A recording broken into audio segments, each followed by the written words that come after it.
Lead me on, and I'm weak, and I'm warm. Lead me on to life. Take my hand. Thomas Dorsey's singing was Mahalia Jackson, and she turned it into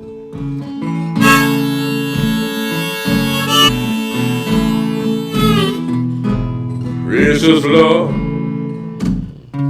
tell me stay. Lord, I'm tired. Oh,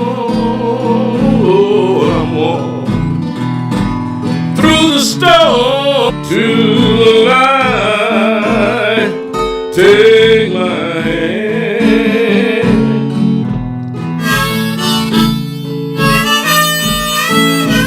All right. Welcome everyone to TrueFire Live. We have a guest later on. We're going to have Jeff McErlain in here, and we're going to get things started with the Reverend Robert Jones. That's what basically what. My name is Jeff Sheets. I'm the Director of Education here at TrueFire. We've got the folks back in the studio, running the switches, getting things done. Tommy back there making it happen. And once again, we are excited you are all here. Spend a little time this afternoon, basically listen to some amazing blues. So without further ado, I'm just going to say hello to Reverend Robert Jones. How are you, man? Hello, Jeff. It's good to be here, man. It's great to have you. We're excited about this. Definitely looking forward to this one. It's a lot of fun. You and I have been talking quite a bit lately about your channel, and we're going to go into that, talk a little bit about that as well. But for sure, fired up to have you here. As a matter of fact, we're going to do some cool things here on the show today. We're going to give away some stuff, which we always like to do. So we have a trivia question for everyone today. Now, if you know the answer to this, we're going to post a link where you got to put the answer. Don't put the answer in the chat box there on YouTube. Don't type it in there because then everyone will see it. And that makes it less of a chance you're going to win, right? So go to the link there. But Tommy's going to tell us. Tommy, tell us what the trivia question is for the day. That's right. So the trivia question, you guys, for today for Reverend Robert Jones is one that I think you'll be hip to if you've seen the Reverend's courses. Reverend Jones often plays an unusual guitar built by Gary Zimnicki. Where did the wood come from? There it is. That's right. Where did the wood come from that guitar is made of? That is the question. Where did the wood come from that Robert Jones' very special guitar is made of? That's the one that he's holding right there. Put your answer in the link. Don't put it in the chat, right, guys? Put it into the link. You get a chance to win a $100 TrueFire gift card. So, All right. Awesome. Well, I'll tell you what, let's for sure, everybody who's watching, go ahead and type in there, let us know where you're watching from. We'd love to see where everybody's at. We got a lot of people online right now already. So let us know where you're tuning in from. And I think we should start off with a song, man. Let's get some music rolling here. So, Rev, if you want to play a tune, let's do one. It's always good to start off with a song. I've always loved the music of Texas. I mean, Mississippi's got its blues, and the Carolinas have their blues, but Texas has its blues. And there's a guy by the name of Lightning Hopkins, who's a great legendary figure in Texas blues. And he writes a song about being in the penitentiary. Now, I've never been in the penitentiary, but I am currently in isolation, as is almost everybody I know. So it seems like this might be an appropriate tune, and refers to a guy named Bud Russell, who's the guy who would take prisoners from wherever they were tried up to the prison, Sugar Land, whatever. And Bud Russell did some work with Leadbelly, and he did some work with Clyde Barrow of Bonnie and Clyde. And apparently he did some work with Lightning Hopkins, because he shows up in this song. It's called Penitentiary Blues.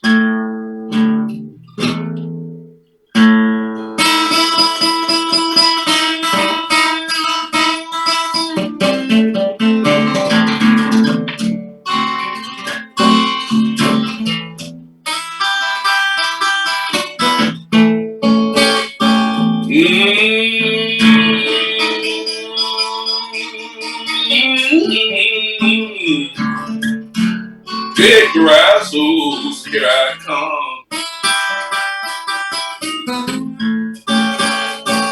I'm saying, big razzles, here I come.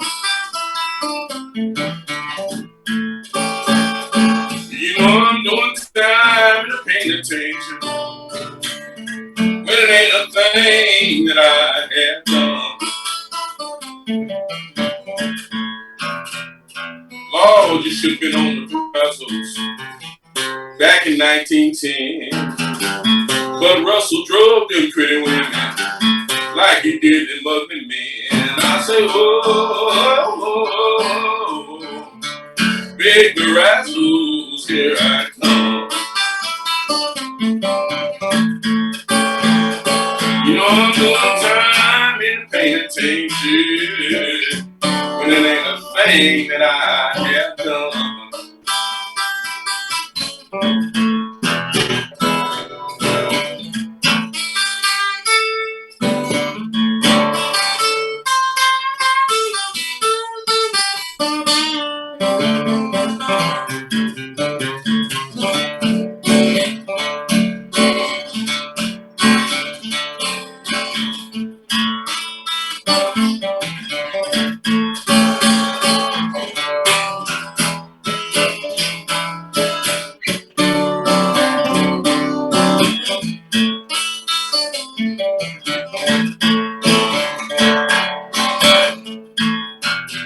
You know my mama told me I asked ma'am, say, are you tired of working? I said, yes, I am. My daddy called me, I answered, sir.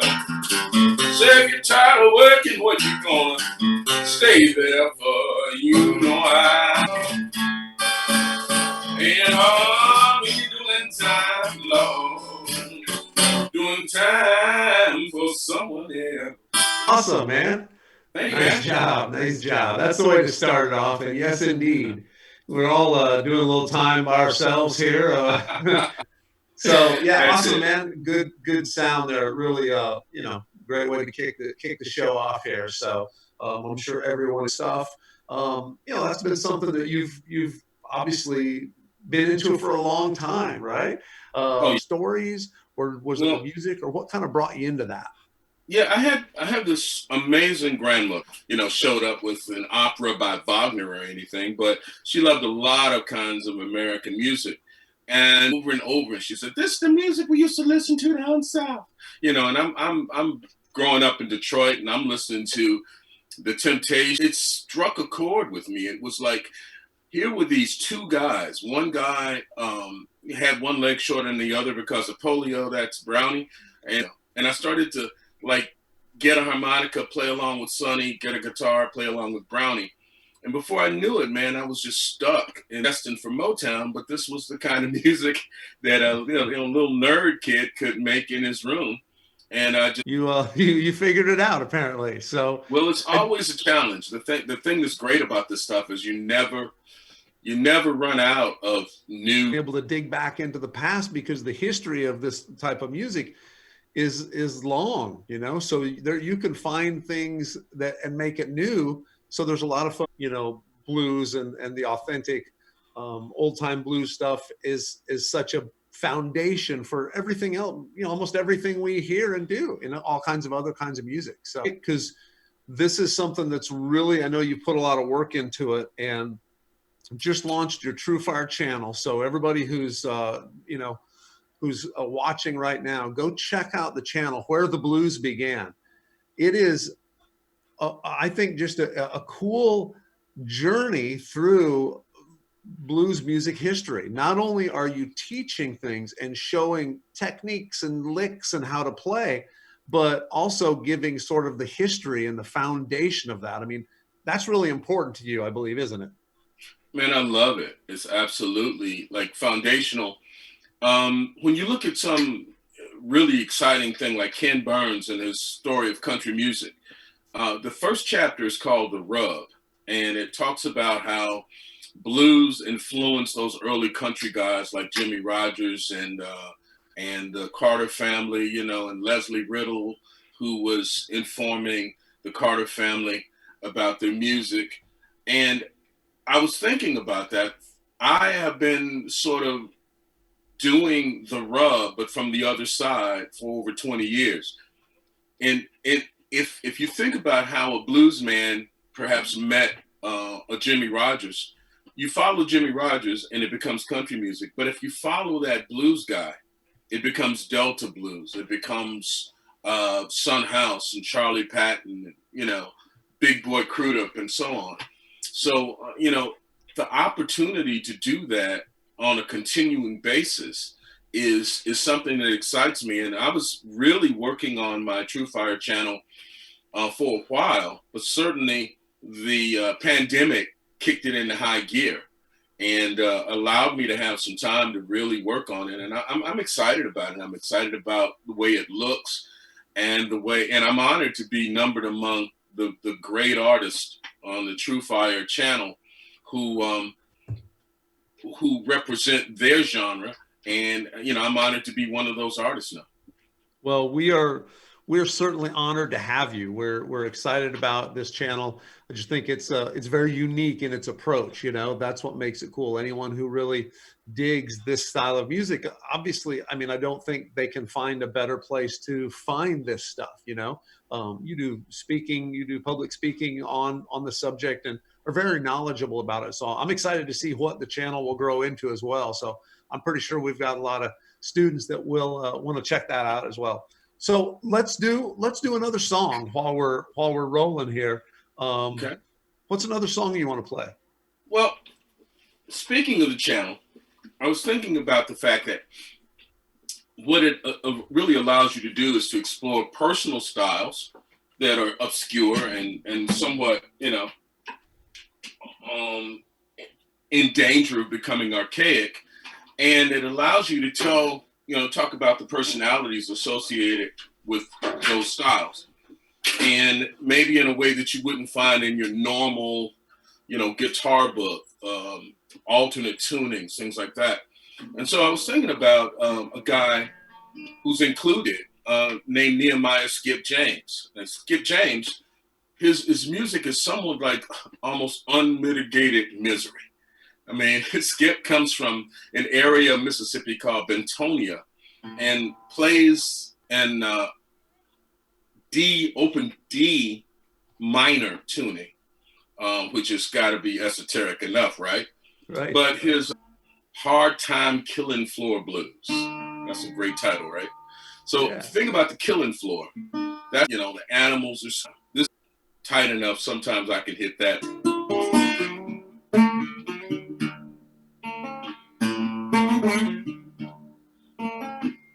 You go. Times are much harder than ever before.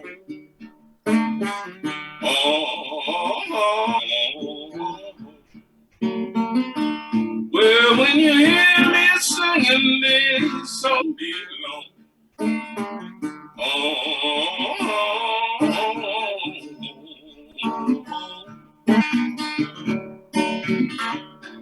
Well, you say you got money, you better be sure these hard times will dry.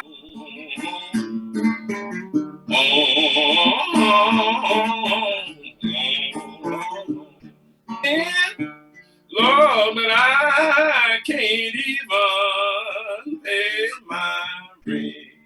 Oh,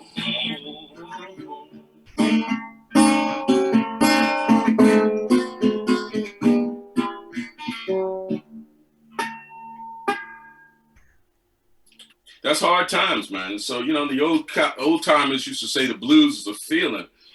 So that's kind of music that's really hard to communicate straight up tab or moan with almost a yodel-like quality to it. And I just love that idea of going back and recovering that stuff. Some of it's available, some of it you can find recorded, some of the stuff. And so having grown up in Detroit, which is really kind of up south, you get a chance to experience this stuff and then to share it and contextualize it. It's pretty sort of passing that down, I think that's an amazing thing. Otherwise, all you do is have maybe the recorded history, but no one doing it, it sort of dies off, So our courses, blues traditions is really sort of carrying on this same theme of thinking about how to, certain players, the regional styles, the genres, the subgenres, I guess I would say, of the blues back then. The fact that, as a musician, as a performer, and as an educator, you'll encounter something, a style or a song, and you try to figure out how to play it. And you kind of get there, but you kind of, don't. Then when you have the responsibility of trying to teach it, now it takes you back to the lab or to the woodshed. So you figure out, man, I left this out.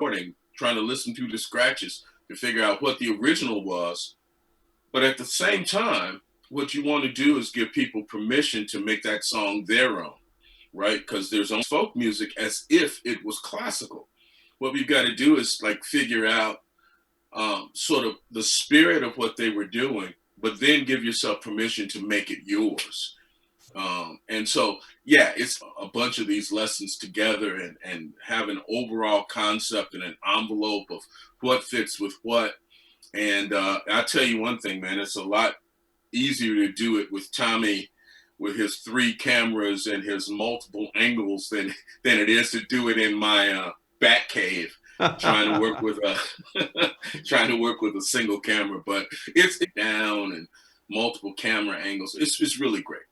Yeah, that's awesome. Well, I know the cool thing about different angles and little different ways to look at it and go about it. So, I know students love those courses, and, we look forward to doing many more of them. Hopefully when all of this gets back to normal, when our world is back to a normal thing again, we'll be able to do more of those, because you're right, being able to see the tab and follow along, besides the fact that you're telling the story, it really gives students literally all over the world.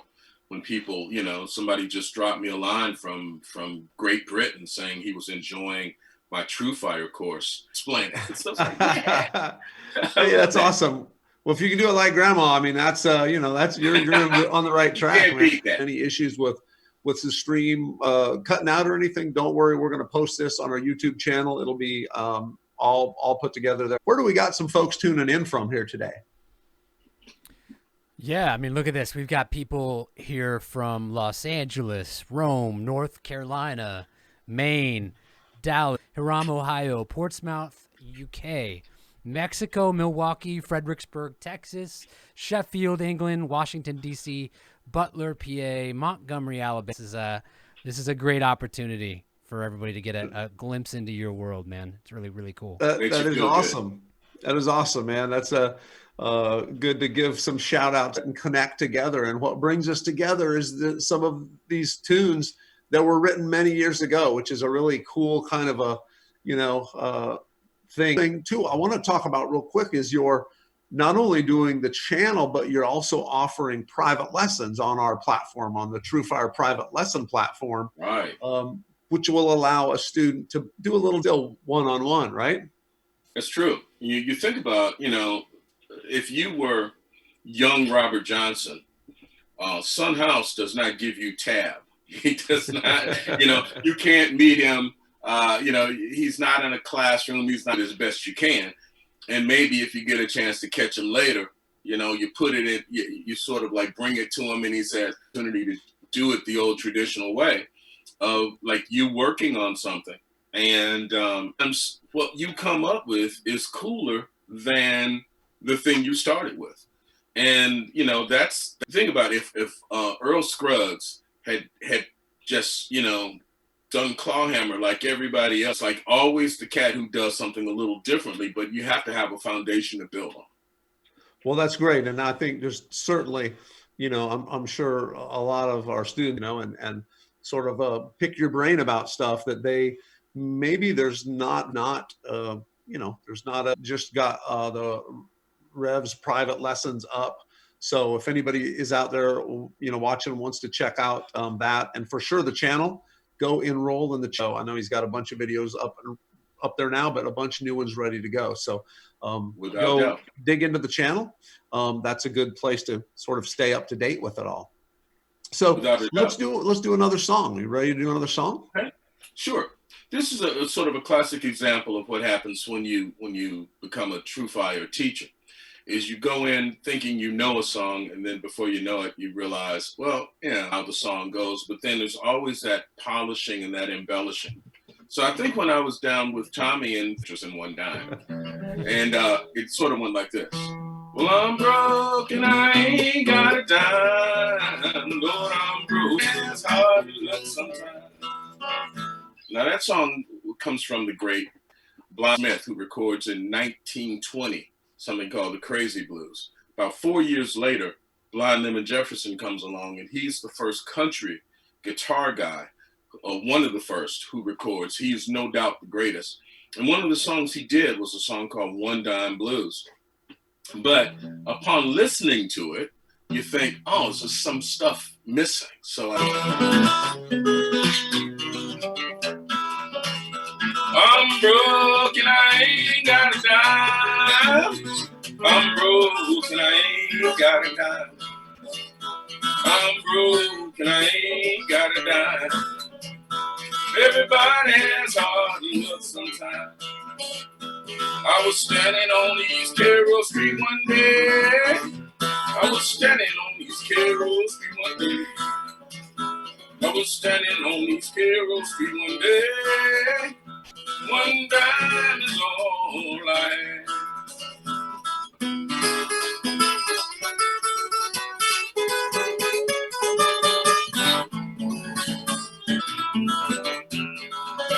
Well, mama, don't you treat your daughter mean.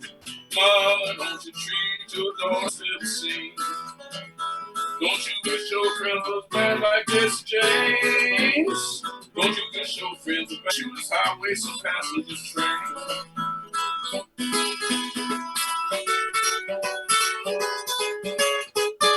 One thing I was all I had. One thing I was all I had. One thing I was all money knew. But what you want to do?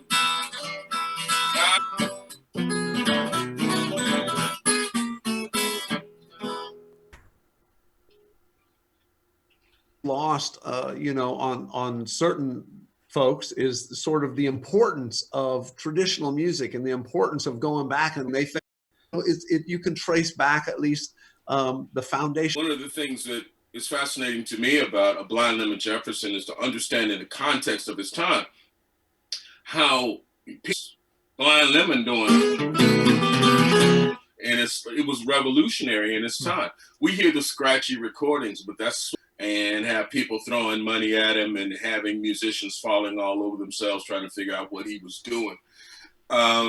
It's really a whole lesson is when we look at that idea of country music, and the reason Rogers is basically a white blues man, and he's playing,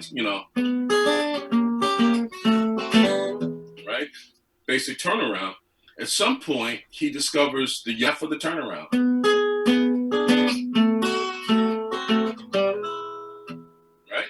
So we discover that blues and country are throw them in country songs, and folks are amazed because, wow, where'd you get that? Well, I got it from Blind Lemon Jefferson, and I put it in have those blues foundations, that's like, oh, you can trace that that progression, a 12-bar progression. I mean, man, how many those roots and when folks were doing that. So pretty cool stuff. I want to make sure everybody knows that we do have a trivia question.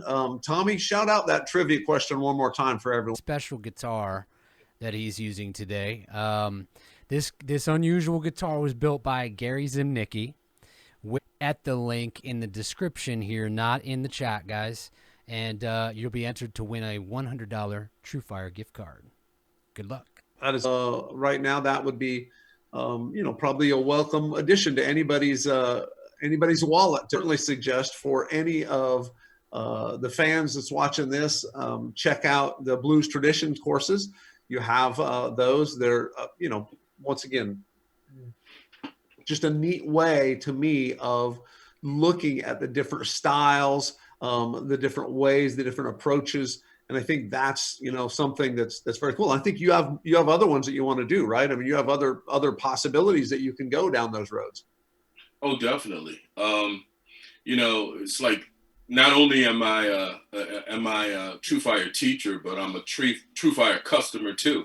So some of my contemporaries, I've learned a lot just by going and checking out some of the other material on TrueFire.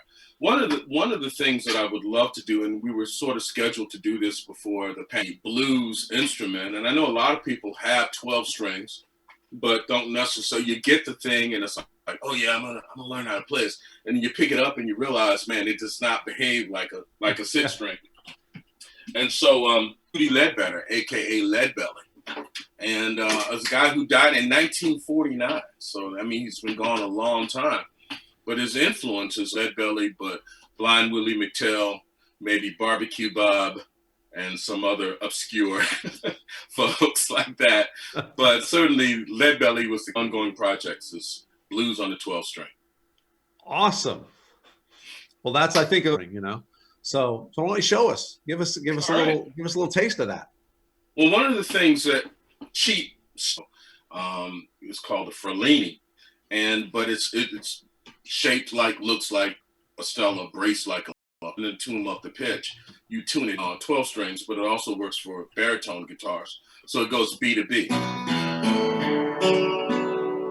And I was just thinking about this in Texas. And he's a great storyteller. He'd say, me and Lemon, we just be driving all up and down Texas, and we'd be playing, and you get to play along. And I remember traveling along with Blind Lemon on this train, and we was bound for this little town called Silver City. And when it is city bound, me and Blind Lemon gon' ride on down.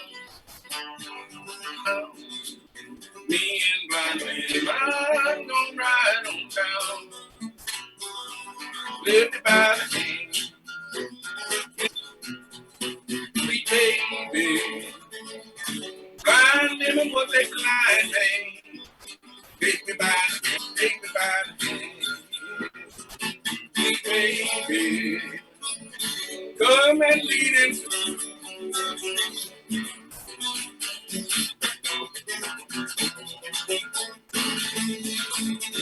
Me and my baby sit down. Me and my lemon go ride on down. That's awesome. That's awesome. Yeah. So that's the stuff you can do, on a 12 string. Yeah, among other things. Here is the first sort of real guitar that I ever owned. It wasn't that good, but it got me started. It was a Madeira. Made by Gil, and my grandmother held a matching guitar that goes with that. A great old K arch top that actually sounds pretty good.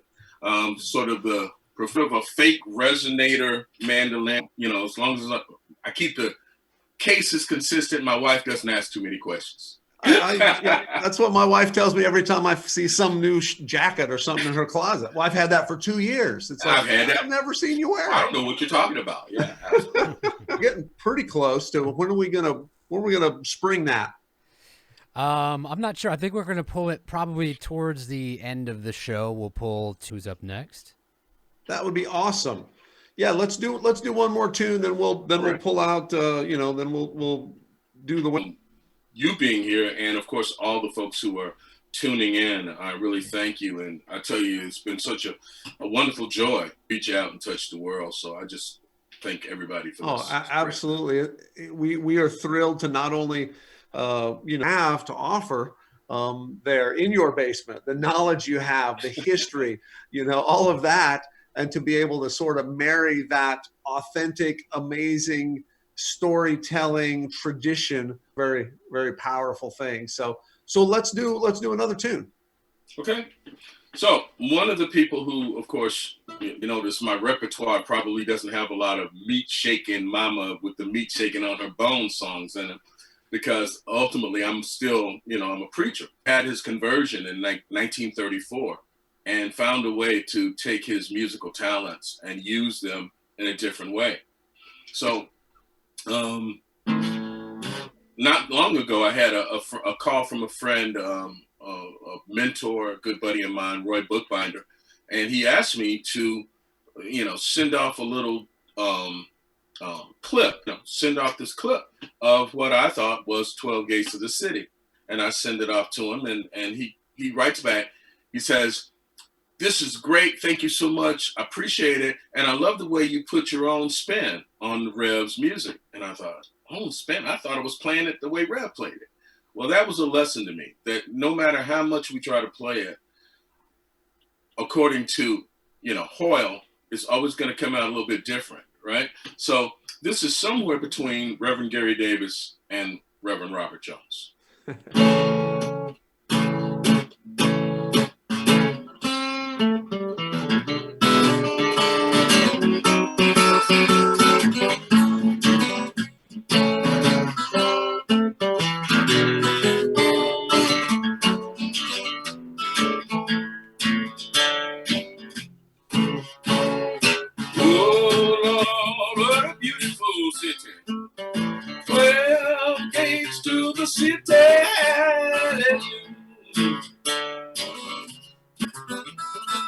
Please tell my mother, meet me in Galilee.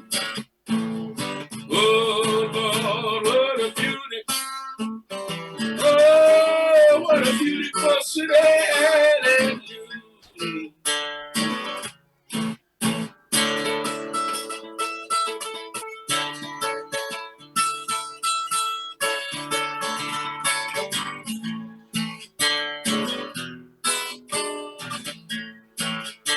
West, 3 gates in the north, 3 gates in the south. Say, oh Lord, what a beautiful 12 gates to the city. Hallelujah.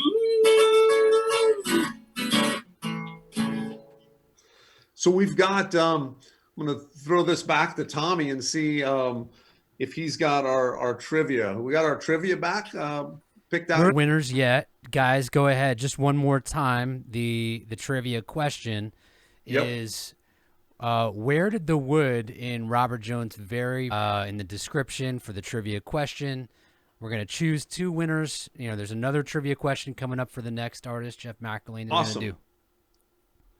Want to just say once again, thank you so much for being here. Of course, you've got your new, but much of the stuff you've been talking about here, the sort of the history, going over the history of some of these songs and players, and keeping sort of are interested in private lessons.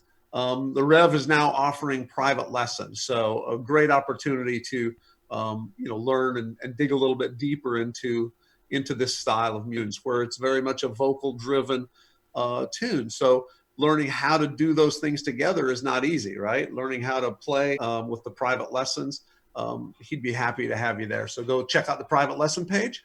And of course, his courses, right? Go a cool way to learn that and check it out. If you don't already have those in your library, you should go check those out. But Reverend, once again, want to just say thank you down in the studio when that's safe.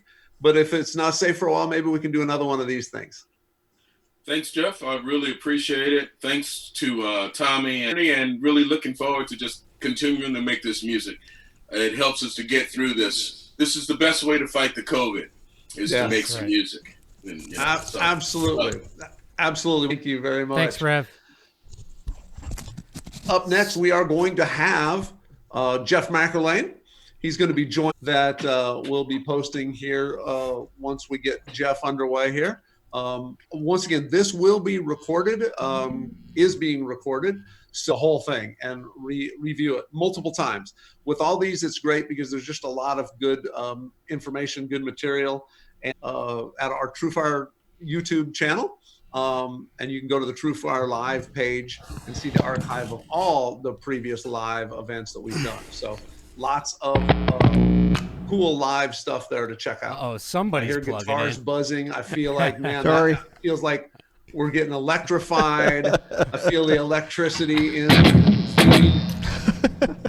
Who do we have? Who do we have Tommy, now? you gonna roll a video? I actually don't have a video yet. So Let's not roll a What? video. All right. let's just go straight to the man himself. Why roll a video when you've got Mr. McErlain I've gotten in gypped on the video. his What's home? up? Jeff McErlain coming get to us you your from dang Brooklyn. video. What's up, brother? How's it going, man? How you doing? I'm doing great, man. Doing this crazy live stuff that we got to do online because we can't actually be in the same room together, but it feels sort of like that. So Yeah. I know you have a lot of fans at TrueFire. I'm sure they're tuning Thank in you. in droves right now to check this out. So thank you all for tuning in.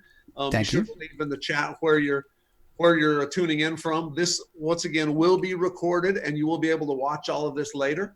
We're going to talk with Jeff a little bit about several things. His YouTube channel, some cool things he's doing with his lockdown series. We're going to talk about his TrueFire courses. That could take 4 hours just to talk about his TrueFire courses because there are so many of them. And we'll talk a little bit about an upcoming channel that he's been putting together, working hard on. It's a labor of love for him, and I know he's put a lot and effort into this TrueFire channel. It's not launched yet, but once it is, it's going to be pretty stellar, I believe. So, and I think we're going to do some playing, right? We're going to play A little bit, yeah. play some tunes as well, right? Yeah, sure, absolutely. So what have you been keeping busy? Thankfully, extremely busy. Yeah, I guess it's a good time to be an online guitar teacher.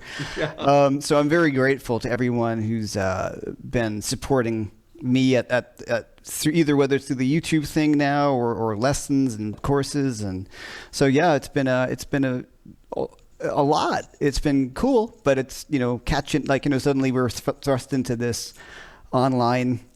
Everything's online. I'm very fortunate that I was a little bit ahead of the curve for teaching online for many years. So and working with Tommy and you guys getting everything up lined up and working right and everything like that. Yeah. That's awesome, man. Yeah, absolutely. So definitely, certainly an advantage to some folks that have been doing the online thing for a while. And, there's a lot of scrambling with those who haven't done that. Right.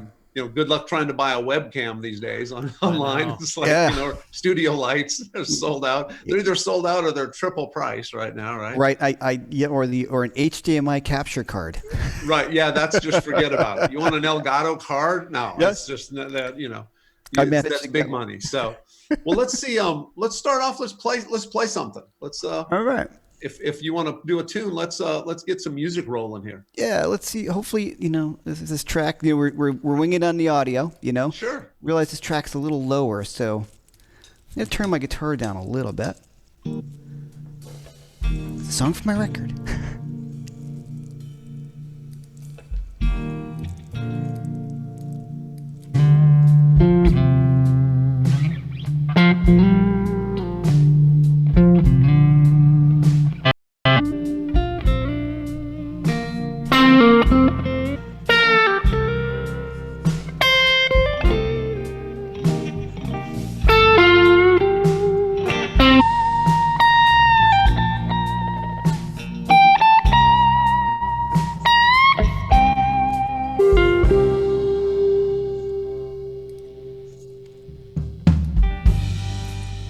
Just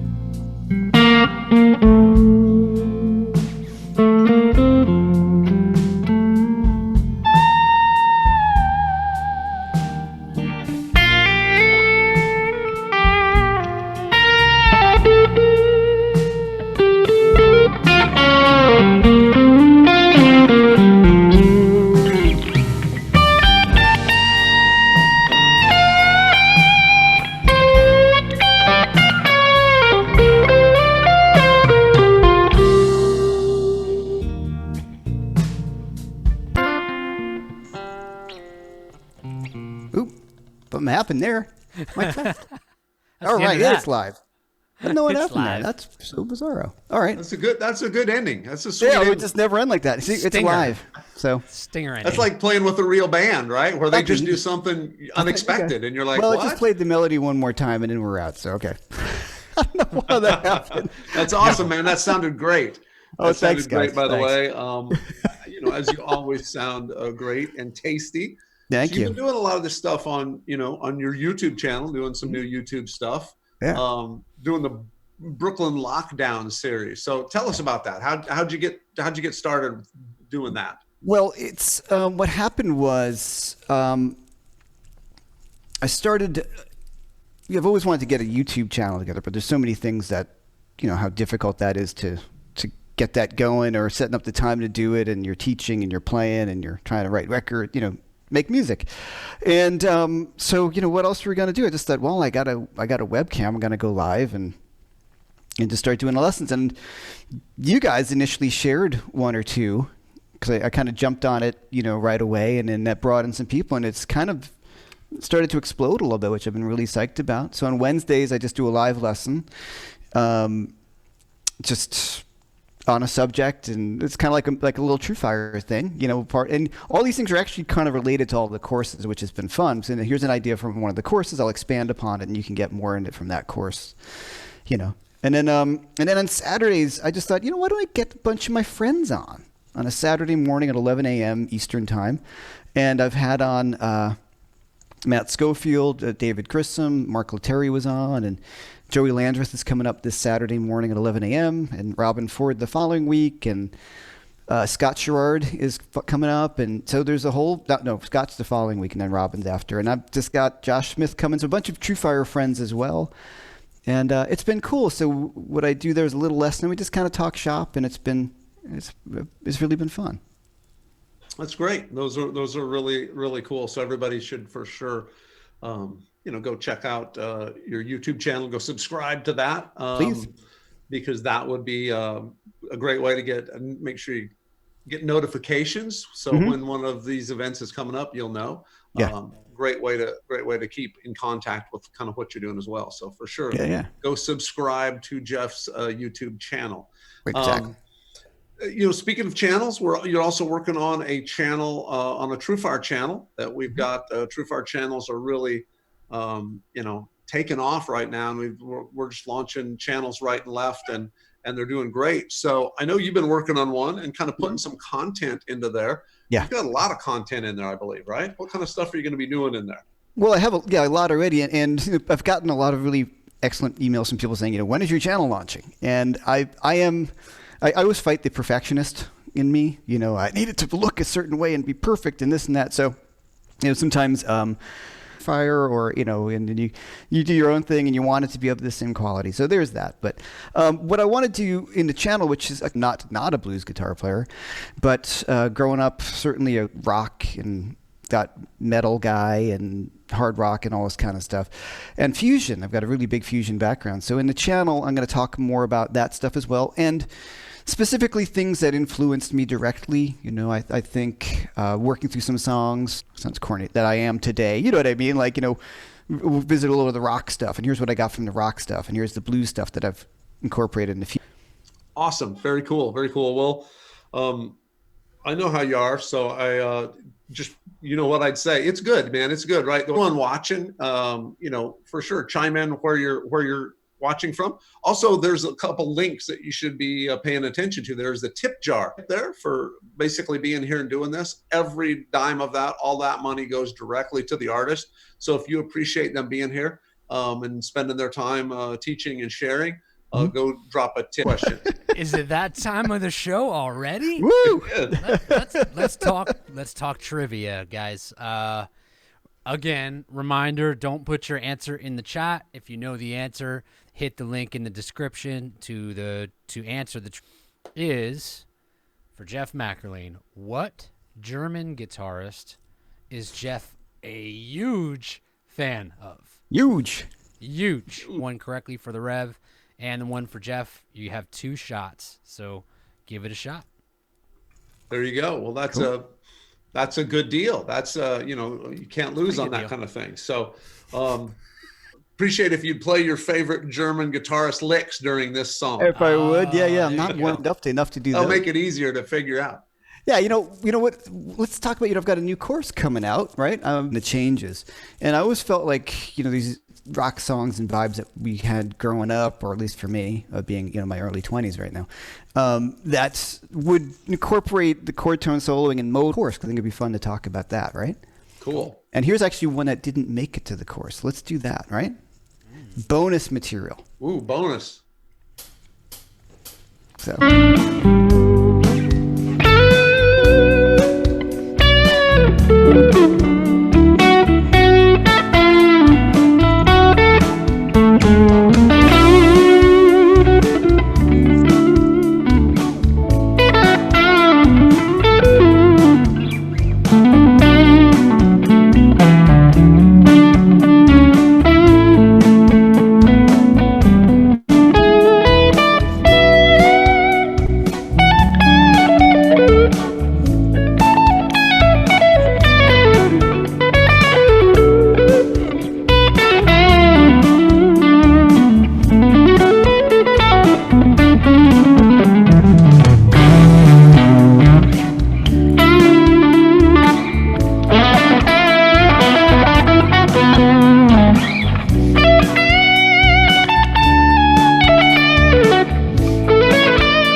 So very cool. So tell us a little bit about that. Tell us a little about kind of how you're approaching that. Okay. Sorry. I grew up, my brother used to listen all the time, and I was into Ozzy and stuff at the time, so I didn't really pay much attention.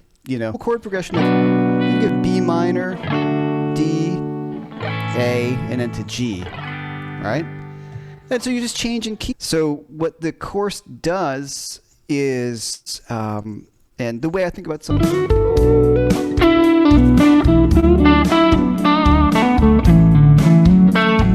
Just playing B minor pentatonic and kind of hone that. But there are some chord tones in the relative major and minor, so that's cool. Well, A, I've got this A note, C sharp and E. Then I go down to a G chord, really G7. So I have G, B, D, nice and simple. So my B chord, so my D chord, it's kind of play roots.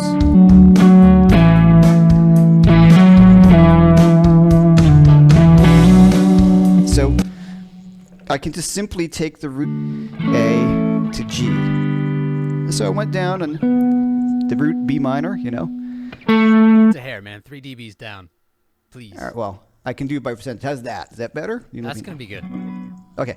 All right, cool. So I'm just running. So my B for the B minor, and I go to the D chord. I just play the A. Then I go to the A chord, stay in the A, and then go down to the G.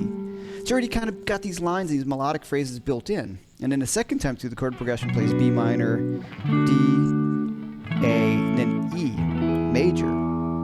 And that's how I'm going to play that G sharp. So if we just run through that, playing just the simplest notes, the roots or the thirds. Here's the B on the B chord, A on the D chord, A on the A chord, now G on the G chord. And now, same line. Now the G sharp and the G on the E chord.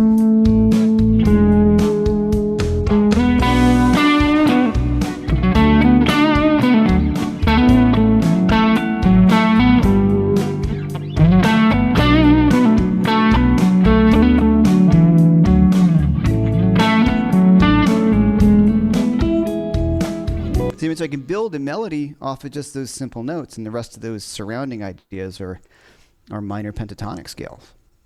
That's awesome, man. So that's very cool, and it's for sure like your chord tone soloing course, right? Mm-hmm. I talked about a lot of that, and I think that's something you do a good job of explaining is you start simple, just follow the root and play a little something, and then you can start adding the third and adding other notes. Yeah. Sometimes I think students that I've run into try to just jump right in and play all of the notes over. Absolutely. And then you could think about the positions. You could just see the chord in there, the B minor to the D, A to the G, down half step to the C sharp, and down to the E7 chord.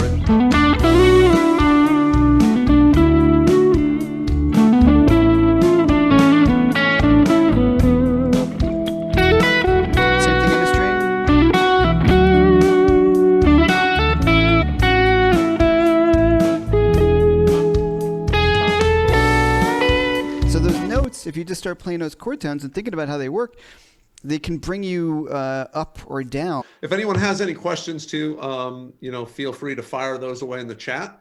I know you're having a little bit of trouble with the stream. Don't worry. The stream, oh well. That's the happens. way it goes. It was perfect this morning. No, I don't think it's you. You're good. Yeah. You're logged up. So if anyone has any questions in case something happens. Yeah, just in case. Yeah. I forgot that was good, there. That's pretty fun. Some guys want to have, it's good to have an extra guitar, set of strings, but on top of your amp. Can you? I didn't realize that was there too. It's got to look the part, right? It's got to look good. The new TrueFire course. I think that's some cool stuff, and you for sure have. Played a lot of blues stuff. We've done a lot of blues courses with you at TrueFire, but you did a new course as far as the different progressions and stuff. How do you approach that, or how do you think about that versus blues, which can be, fairly static chord progressions when you're doing 12-bar stuff. You kind of go from one. Not that every. My blues started off with Zeppelin, in bands like that, and Jeff. I got more and more into legitimately old school blues through those guys. And you're like, they didn't, Clapton and Cream did. You see where the songs come from and learn the history, which is super important. And then hearing one of your dogs. Rock stuff, I just grew up being like Sabbath fanatic and Ozzy and Maiden and Judas Priest and Michael Schenker Group and UFO and all those things.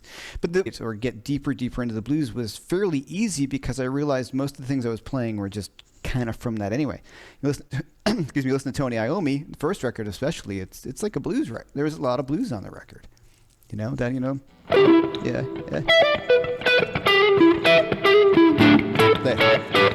Like I'm even messing it up. The whole kind of top thing right there. And Lazy from Deep Purple is a blues. It's just a ripoff of Steppin' Out, So as I started in Zeppelin, I mean, Jesus, it's blues. And I got into it, Yeah, awesome. So to answer the question, well, I love playing blues but all of my favorite blues players who were not the old guys, the originals, they all have a twist going on in their blues playing, right? Where there's a jazzier influence, so they might throw in a little more advanced harmony, or they might throw in a change or two. That's not part of the standard form, and we're talking about like guys like, of course, like Robin Ford and Matt Schofield and all the guys who we look at who follow that framework of taking it to this next step. Not really blues. As I got better at playing blues, I started getting into playing over the chord changes more, right? Because you kind of want to do that, and then it made, but that's not always the best choice. So the idea of playing blues and answers that question. No, that's great. Okay. That's perfect, man. That's awesome. So let's do another tune. Let's play another song. If we're ready to roll on another track, let's do that. Okay, hold on. Let me record. And the mix downs were so low volume wise. Right before I went online, I'm like, I can't pump up the volume. And the idea of incorporating some chord changes into a blues, right? So this one, I'm just gonna.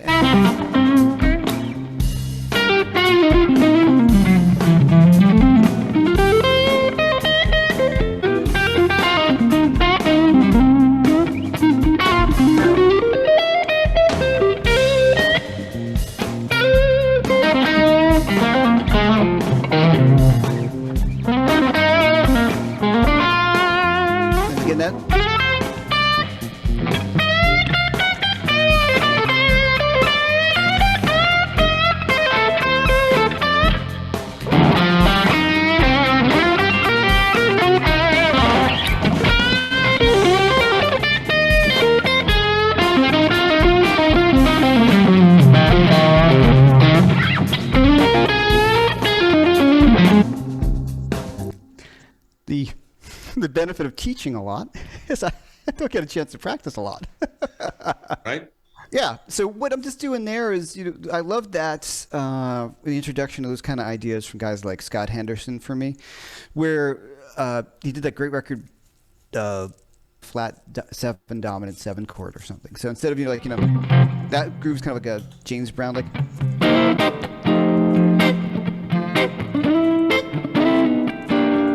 Now, instead of a 5 chord on the last 4 bars, I put in a flat 7 dominant 7th chord, which would just be B flat 7, right? So that was really kind of fun, and all I'm doing there, my B flat 7, right? Then my F, my 1, then my 5 chord. So just that kind of little twist on that change right there really perks up the ears, and it makes a night of playing blues a little more interesting to me. Oh, I can't hear you. That is, I believe, the interesting part about kind of what you said before, the playing over changes and stuff is a lot of times students start off just learning a pentatonic scale and say, okay, you play that over everything, over the whole 12-bar blues, over this whole rock song, whatever it is. Yeah. And then when you hear the Robin Fords and Josh Smith and these guys that, seem to be playing other notes in there, that sometimes is difficult for students to figure out. They're like, hey, they're playing a different scale. And that's where you get into what you said, which is more following those chords. You got to be paying attention to what the chords are doing, more like a jazz player would start out. Jazz guys usually start out with that way of thinking, and even sometimes country players, I find, have more natural thoughts on following the changes as opposed to sometimes the beginning blues and rock students. So I think that's why, showing students that you do such a good job of that, basically explaining that, how to take those simple licks and make them sound more interesting, by just following. Palette so much more as a player. It makes it more interesting to me than playing stock kind of blues licks that you never really kind of want to do. And I threw in some, but sometimes those contrasts that sometimes those things give you, and there's a familiarity to some of those licks that border on cliche, but if you play them well, then they sound good. As long as they're standard cliche licks for a reason, because they do sound really good, and they work a lot of times. But if you're just doing nothing but lick, some students struggle with. And for sure, your courses have always done a good job of that. I mean, how many TrueFire courses do you have out now? I think it's 32. 32 courses. Well, who knew there was 32 blues licks out there, right? Well, like you.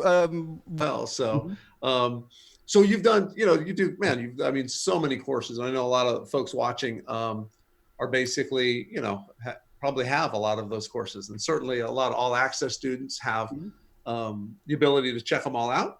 Sure. But, if you were to say, if someone was to ask you, hey, I want to start getting better at rhythm, 2 of yours, or what couple of courses would you say? All of them would be a good place to dig into every rhythm. Single one of them. Buy them all. Take 5 blues rhythm. I like that one because I start off kind of simply, and then it gets pretty deep by the end. And I have it on my YouTube channel, and it's in the beginning of that course. It's kind of like 6 chord voicings you absolutely must know how to play to get your, the chords that everybody plays. And my YouTube page, it's, and you can, if you watch the preview, it's right there. But I like that one because some of these voicings just really opened up the front door for me. And then, you ever remember, Jeff, like you watch guys play and you're like, I don't know what they're doing. Like, I know A7 and I can't, how come that A7 does not sound good? You know what I mean? And so just finding like that first dominant 9th chord with no root, that was like the first kind of big eye open, which brings me to like something that was the eye opener. And I talk about it in that course, and something I've certainly learned, it's like a jazz sort of concept of keeping a lot of the notes the same, common tones between chords, and what's the most elegant way you can change between the 2 chords and build a melody and have another thing going on at another level if you're playing in a metal band. And there's nothing wrong with that. I mean, I love playing in metal bands. I mean, I can't play as loud. Well, I do play pretty loud sometimes, but you know what I'm saying? Like, you can't it's a different genre. It doesn't work. So I like that course a lot. I think it really kind of lays it out. And I do this thing like 3-note inversions of 4-note of dominant 7th chords up and down each string set. And that's like another sort of eye-opener for me about that chords are just, you can imply chords, you don't have to play the whole thing. You know, there's just other ways to do it other than the bar chords. Sure. Well, so give an example of that, of those, how you think about that. Okay, sure. Okay, well, about the 6 chord types or the kind of dominant 7th inversion. Yeah, thing. the dominant 7. Oh, sure. Okay, it's a bit heady, but let's check it out. So let's talk about E7, which is a 4-note chord: E, G sharp, B, and D. So if I'm going to take there's like magic strings on the guitar when you're playing rhythm guitar. It's usually the top 4, but definitely the D, G, and B. So let's just say if I could take like E7 or just E triad. So I have E, G sharp, and B. And then if I want to go I can playing 3 notes of a 4-note chord. And this is also kind of broken down in my rhythm guitar survival guide course too. So I have E, G sharp, and B. So then so I have. Now what I'm going to do, and this is nice, a little heady, I'm going to move up the next note of the chord. So then once again. Right, all sounds roughly the same. And then what's going to happen, the G sharp. So there is an E7, a 3-note E7. It's going to move up to the next note in the chord, and everything else will remain the same. So that B moves up to a D. Just doing inversions, like 3-note versions of a 4-note chord. And this keeps going.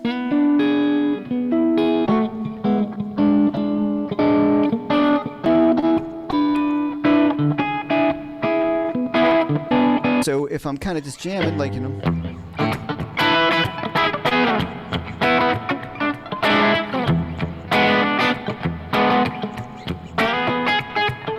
fingerings for it, I would maybe not play that much, but I can start going through these inversions of the chord.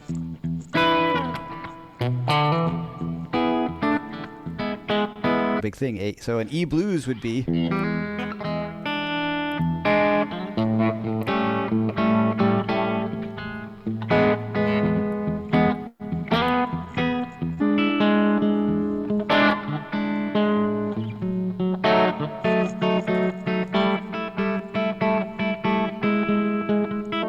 B7 chord. One of the inversions for A7 would be this. And there's E. So this, playing just bar chords. So these smaller inversions of the chords opened up a ton of stuff for me. And that's E7 to A7. Check that. To A, right? That's a great sound. So finding some of those voicings was a real big eye-opener. And this stuff is also all in that Take 5 blues rhythm guitar course. Yeah, it's great stuff, man. That is so crucial. And I know you get asked students this like I do, which is, how come when I play a 12-bar blues, it doesn't sound as interesting as when you're playing that 12-bar blues, Yes, exactly. So that's something that is really, really, key for students to learn, is don't just play that one chord. Don't learn if you only know one place to play an A chord, it's always going to sound the same, So you got to learn to spread that out a little bit. That's a huge concept. So yeah, that is a great course. It's you have a ton so of many work good too. That you've done once again over the years. Lots of different ways to look at blues progressions, blues soloing, and a lot of cool stuff. Make sure for everyone watching this, once again, this is all being recorded. So if you're watching it later, go to the link in the description and go to the tip jar. You can leave Jeff a tip for working here and sharing his knowledge, basically freely, because he's here to share. And let's play another tune while we're warmed up and rocking. All right, I was afraid you were going to ask that. Hold on. I'm sorry, like I said, all this stuff from the record. Well, where's the best place to send people to buy that? Because that's an awesome record, and everybody should have that.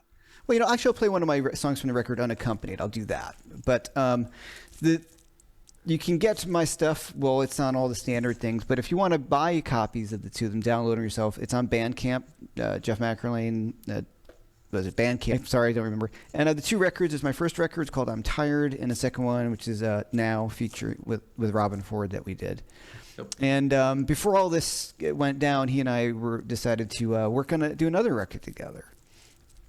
So I'm pretty excited. He's like, yeah, you want to do another one? I'm like, sure, I'll do another one, And what I'm psyched about is we both had that same feeling of we're better at live in the room. And then what happens in Nashville happens in Nashville, and that's the record, Cool. I'm looking forward to that. Awesome. Well, very cool. Well, let's.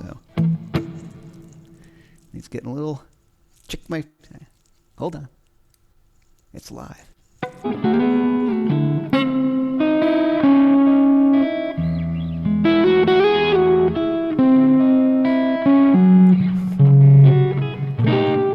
Wow. Let me start that again, shall? Sure. We'll edit all this out. Yeah, let's edit all this out. So you watched me live, just completely crashing and burning. Jamming. All right. That's what us guitar players want to see anyway. That line again.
Yeah, there you go, man. There you go. go. Do it. Oh my God, I can't believe how much I destroyed my other tune there. All right. No, that was awesome, man. Yeah, that was very cool. Very cool. That was rocking. You got awesome tone, man. The guitar sounds great. Thanks. Yeah. Tell us tell us how you're getting that sound. How am I getting that sound? What are you playing? It's the Magic Hands. No, it's these are universal audio plugins, man. I'm just running directly. I'm running it's a Buxom Betty UA plugin, and I've been I love it, and just their reverb. So what's been fun is I can go direct with it. You can have it be TV kind of volume, if I want. I got the amps, of course, and really too popular with the neighbors. So this has been really fun, and this is probably my most used guitar, which is just amazing. It's great, and I got a little boost on the floor, which I'll. By Comet amplifiers, and it's just called their Marisol boost, and it's just like it's just a volume boost, a little bit of a treble boost in it. So there you go. I don't know what that is. I don't know. What was that? How'd you make that tone? I did that with my mind. That's just coming right out of my mind. That pedal sounds interesting. Well, it's funny. Like, awesome, man. No, sounds very cool. So when you're doing that stuff, how for you, especially playing like the more blues stuff, how important is the tone for you? I mean, you're definitely, a player, some guys just play but you always have the right tone. So, how much is it for you as a player to make sure you have the right tone? Well, it's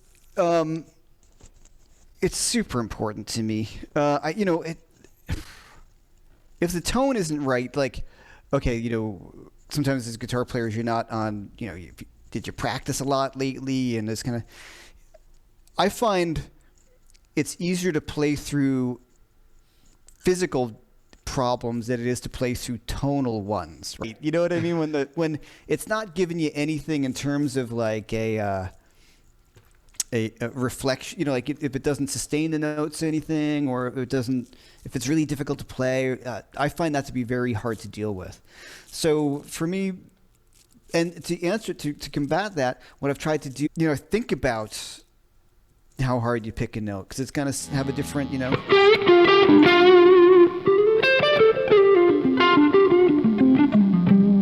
Right, and then I'm also can think about how hard I'm picking,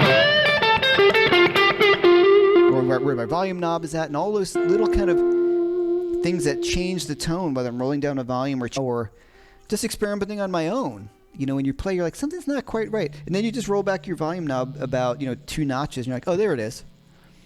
And that takes a lot of experimenting, but the tone is super important for me. If it doesn't replace ability or being able to play, and a lot of the tone is in your hands, as you known from playing through somebody else's amp. You're like, that sounds amazing, and then you plug it and you go, yeah, it sounds like me playing through your amp, you know. So hopefully that answers that question. Absolutely, right. Yeah. Back to your rig and go, yeah, feels so good, you know. Yeah. And everybody's different. Everybody thinks about it differently, you know. Everybody has their things, you know, and have indeed played through somebody's amp that sounded amazing. And then I plugged in. It's like, oh wait, they must have taken some pedals away or something because it's not right, you know. Yeah, sure, yeah. So you've got your YouTube channel happening. You're about to unleash your TrueFire channel on the world. Yeah. Back down to TrueFire and record some more TrueFire stuff as well. Yeah. You've got a ton of content out there already. Where else would you like to have students go to check you out? Is the best place to go your website? Yeah, jeffmcErlain.com. I'm updating that, but right now, you know, like the YouTube channel there's a lot of activity there, and certainly jeffmcErlain.com. Yeah, you can't beat that. You can't beat that. No, one-stop shop. What courses you know? are on pre-order right That's now? awesome. Jeff? Awesome. I think Tommy may have some trivia. I think we're about getting ready to wrap up. Do we have trivia winners that you want to announce, Tommy? Yeah, for sure. I was just also saying, I mean, we were showing on the screen here that Jeff's got a couple of courses on pre-order right now, I believe. I know one. That's the Solo Explorer. Yeah, that's the one. Yeah. That's the one that they should definitely check out. I remember that when we took a look at some, you know, sort of different ways of approaching blues in that one, right? Which is very cool. Like you No, this is the one I was just talking about a little bit earlier. This is the one where we're taking rock progressions that are pretty familiar, that actually have some interesting stuff that if you just pick out, it's kind of an extension of the chord tone soloing. Right. And it's, to my mind, it's different enough because I think my concept of it has really, I feel like, gotten a little better as well, you know, right. through teaching and the whole TrueFire stuff. I feel like it's cool. And also, these are chord progressions you heard a lot, and I know when I hear students or me years ago playing over going, boy, you're missing a lot of the good stuff. Right. You know, a lot of things that are just not there. So that's that one. And then what's the Uptown Blues soloing? That's the other one. That's like the one where I kind of right? jammed on that blues where I put in the flat 7 dominant 7 chord. So they're blues tunes. That's like what's the one? Nobody's Business But My Own. Like standard ones, you know, where you got that kind of like, you know, those kind of with the 1/6. I'm Robert Jones, right? Live show. And navigating 1-6-2-5-1 changes and you know, 3 dominant 7th chord, things that you hear a lot. And if you're not careful, you can have a train wreck. But by just kind of adding it or thinking, knowing they're coming and being able to think about 1 or 2 notes, you can make it through those changes. Very cool. We had 2 questions. There was the one for Reverend Robert Jones about where the wood came from in his guitar. And the answer to that one, because he's not here, is actually from old houses in Detroit, Michigan. Very cool. Very cool. And then, Jeff, tell us who your favorite German guitar player is, and then we'll talk Michael about Schenker. There we go. There we go. So, two winners have been chosen, like the 2 usernames that won. Fantastic. You each are the proud owners of a $100 TrueFire gift card. Congratulations to you guys. And as Jeff mentioned earlier, this stream will be on demand. So, guys, it's live. Apologize for all of the network congestion issues and the buffering. Maybe, or what do you want to do? Sure. Yeah, let's hear another one. Sure. Let's do it. That's our other trivia question that we'll save for next time you're on is, who do you share a birthday with? Oh yeah, that'll be a good one. That'll be a gem. So I like that one. In the meantime, let's take us out with another tune. But once again, man, thank you for being here this afternoon. Thanks, guys. Yeah, sound great as always, and thank you. Look forward to doing more of these. All right, me too. All right, here we go.